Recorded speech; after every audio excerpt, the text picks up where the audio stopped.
Just before leaving the US seat at the United Nations and taking up her new job as President Obama's national security advisor, Susan Rice spoke with passion about the one issue that's dominated the global agenda for the last 2.5 years. Council's inaction on Syria is a moral and strategic disgrace that history will judge harshly. This is the woman President Obama has chosen to take over from Susan Rice.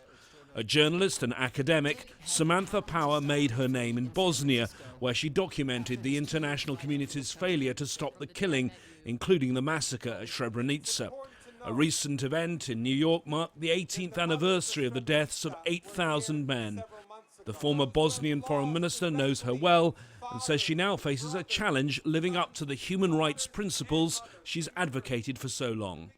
I would hope that when Samantha Power's tenure as U.S. ambassador is finished at the United Nations, her public career is finished, that we won't have another Samantha Power now looking over her shoulder and saying, "You had your chance, Samantha, but you missed it."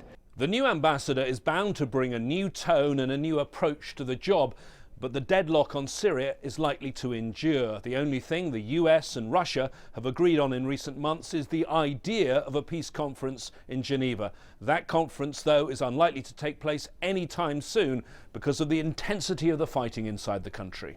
Russia's policy on Syria is set at the highest level, and it was pretty clear from last month's G8 meeting that President Putin has no intention of changing it.